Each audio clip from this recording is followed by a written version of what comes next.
HOA poisoned my lake to prevent me from fishing. I didn't know their water supply depends on it. Part 1. Hooks, Lines, and Enemies. I moved out to Lake Grafton 2 years ago for peace and quiet. After retiring early from my tech job, all I wanted was to spend my mornings fishing, my afternoons reading, and my evenings sipping bourbon while watching the sunset behind the hills.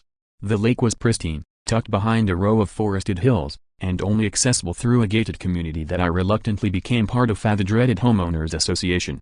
I had no idea what I was getting into. At first, things were fine. The neighbors kept to themselves, and the HOA mostly sent out newsletters about lawn maintenance and speed bumps. But everything changed the day I walked down to the dock with my fishing rod and a six-pack.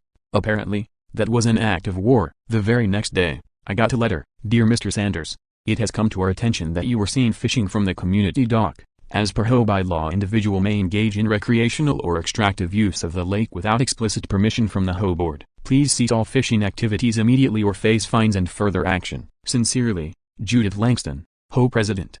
I laughed when I first read it. It had to be a joke. I owned the property. I paid dues. The lake was advertised as one of the premier benefits of the community. Now they were saying I couldn't use it. I sent a polite email back, explaining that fishing was my main reason for moving here and asking what kind of permission I needed. No response. 2 weeks later, I got a notice taped to my door. $500 fine for unauthorized use of HOA resources. That's when I stopped laughing.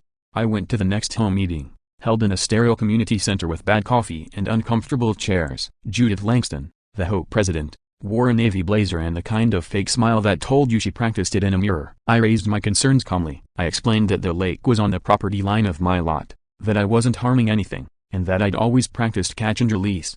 Judith didn't even let me finish. The lake is a delicate ecosystem, she said, cutting me off. We've worked very hard to maintain its clarity and quality. We can't have residents disrupting that balance. Disrupting the balance? From sitting quietly and fishing? I bit my tongue. What she really meant was that she didn't like the look of someone actually using the lake. She wanted it to be part of the scenery, a postcard, perfect, not touched. The vote was unanimous. The no fishing rule would remain, and I was warned that future violations would result in escalated enforcement. Escalated enforcement? That sounded like a threat. I decided I wouldn't go quietly.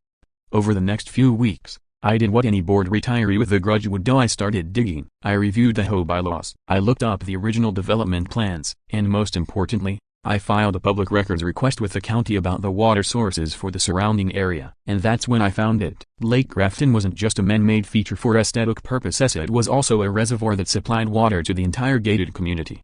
Pipes ran directly from the lake to the community's treatment facility. That meant the water people were using for their showers, gardens, even drinking it came from the very lake Judith was so eager to keep pure. Which made what happened next all the more outrageous. One morning, I woke up to a strange chemical smell in the air. It was sharp, bitter, like pool chlorine mixed with something worse. I walked down to the dock and immediately noticed the water had turned a sickly greenish tint. Dead fish floated near the shoreline. I knew that smell. I'd worked with water purification systems in my tech days. That was copper sulfate, a chemical often used to kill algae, but in high concentrations, it could be dangerous for aquatic life, and for people. Later that day, I saw a contractor leaving in a marked truck. I asked him what he was doing. Just treating the water. HOA orders, he said with a shrug. Heavy algal bloom. Apparently, there was no bloom. I checked every inch of that lake regularly. The water had been clean and stable. This wasn't algae control. It was sabotage. They poisoned the lake, just to stop me from fishing. That night, I drafted a letter, greater than to the residents of Grafton Estates. You may have noticed a recent change in the smell and color of our community lake. What you may not know is that the HOA recently authorized the dumping of high concentrations of copper sulfate into Lake Grafton without consulting the residents.